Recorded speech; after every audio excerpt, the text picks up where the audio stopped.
Bihar board के class 10 का science का रिजल्ट अभी प्री एग्ज़ाम हुआ उसका। पेपर अच्छा है, फुल मार्क्स 80 नंबर का मार्क्स का क्वेश्चन था, 2 घंटा का। आइए पेपर देख लेते हैं, पेपर कैसा आया। क्वेश्चन सब 3 सेक्शन में, 3 नहीं 2 खंड में बांटा गया, section A section B. Section A जो है इसमें, सेक्शन ए में सिर्फ MCQ क्वेश्चन सब है। MCQ में 40 नंबर, 40वां क्वेश्चन 1 नंबर वाला। क्वेश्चन सब भी इशू नहीं है, क्वेश्चन सब ठीक ठाक है। इमेज कैसे फॉर्मेशन होता है सो, उसके बाद सिंपल माइक्रोस्कोप का, देखो बच्चा का है टिक लगाया हुआ है। प्रकाश का कितना गति चलता है सो, इसका C होगा, गलत लगाया हुआ है। उसके बाद A का मान कितना होता है, ठीक है। क्वेश्चन सब वैसा नहीं है, क्वेश्चन 10वां का ठीक है।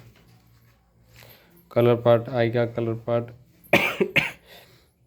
कलर का पार्ट कितना, मतलब कलर्ड पार्ट जो होता है वो कलर्ड पार्ट को क्या चीज़ कहते हैं, कॉर्निया कहते हैं, रेटिना कहते हैं, पुपिल कहते हैं, या आइरिस कहते हैं। इसका जल्दी से आप लोग कमेंट करके जल्दी से इसका जवाब दे दीजिए। 1 HP बराबर कितना होता है सो बता दीजिए, ठीक है। अगर नॉर्मल, अगर गेस्ट पेपर या क्वेश्चन बैंक अगर देख के नॉर्मली, अगर साल भर नहीं भी कोई बच्चा पढ़ा हो, गेस्ट पेपर भी अगर देख के जाए तो आराम से इसका तक क्वेश्चन का मतलब जवाब वो दे ही सकता है। मैग्नेटिक फील्ड लाइन और क्या चीज़ है,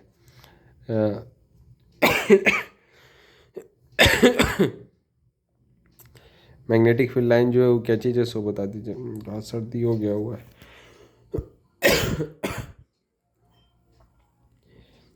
CNG का CNG का फुल फॉर्म क्या चीज़ होगा सो बता दीजिए। यहाँ पे कंप्रेस्ड नेचुरल गैस होगा या क्या होगा सो बताइए। क्वेश्चन ठीक है, 3 नंबर का आराम से ला सकते थे, 40 नंबर का अपना मतलब ये कर सकते हैं। ठीक ठाक, हमको तो क्वेश्चन ठीक लग रहा है। केमिकल ब्लीचिंग पाउडर का केमिकल फार्मूला बता दीजिए जल्दी से इसमें से। उसके बाद इसमें NaHSO4 का बता दीजिए, NH4 को क्या चीज़ कहते हैं सो जनरल फार्मूला ऑल्किलीन बता दीजिए, ठीक है।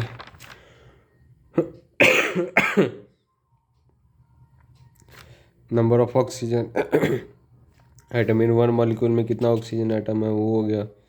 उसके बाद which gas responsible for O2 होगा, StO2 होगा, या NH3 होगा, या N2 होगा, O2 होगा, जल्दी से बताइए। क्वेश्चन ठीक है।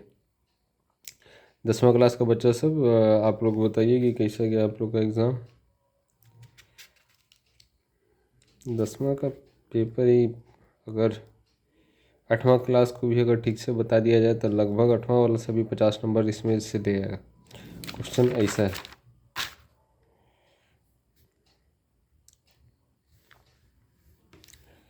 ठीक है, क्वेश्चन सा अमोनिया का दिया हुआ है, इधर दे दिया हुआ है। बाइनरी फ्यूजन कैची, reproduction by binary fusion occurs in कैची में होता है सो बता दीजिए। बाइसेक्सुअल एनिमल कौन कौन है सो बता दीजिए। अच्छा, और ये सेक्शन ए था, सेक्शन ए में आपको दे दिया हुआ 80 तक का आपका क्वेश्चन दे दिया, और सेक्शन बी में जो आपको देख रहे हैं, सेक्शन बी में आपका सब्जेक्टिव क्वेश्चन दे दिया हुआ है, वो भी सब्जेक्ट वाइज। जैसे फिजिक्स में आपको मार्क दिया गया हुआ,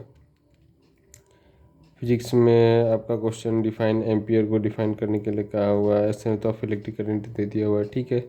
नॉर्मली अगर 2-2 नंबर का क्वेश्चन है तो आधा तो कम से कम आप बना ही सकते थे। उसके बाद लॉन्ग आंसर वाला क्वेश्चन कोई एक बनाना है, 6 नंबर का एक क्वेश्चन है। केमिस्ट्री में हो गया, केमिस्ट्री में भी वैसे ही मतलब शॉर्ट आंसर और लॉन्ग आंसर, और बायोलॉजी का भी वैसे ही किया हुआ है, ठीक है। क्वेश्चन हमारे हिसाब से ठीक है 10वां। चलिए, और जैसे MCQ बना लिए, MCQ के बाद अगर MCQ जैसे बन रहा है वो MCQ बना सकते हैं, जैसे MCQ नहीं बना सब्जेक्टिव के लिए। तो बिहार गवर्नमेंट का मतलब बिहार बोर्ड का अच्छा पहल है कि जो बच्चा जैसा बनाना चाहे, मतलब अगर जिसको सब्जेक्टिव में आसानी हो सब्जेक्टिव से मार्क्स उठा सकता है, जिसको ऑब्जेक्टिव से हो ऑब्जेक्टिव से उठा सकता है, जिसका दोनों से हो वो दोनों से उठा सकता है। बाकी आप लोग का कैसा एग्ज़ाम गया सो बताइए, और कितना सॉल्व किया सो बताइए। चलिए मिलते हैं अगले दिन अगले पेपर में, देखते हैं। धन्यवाद।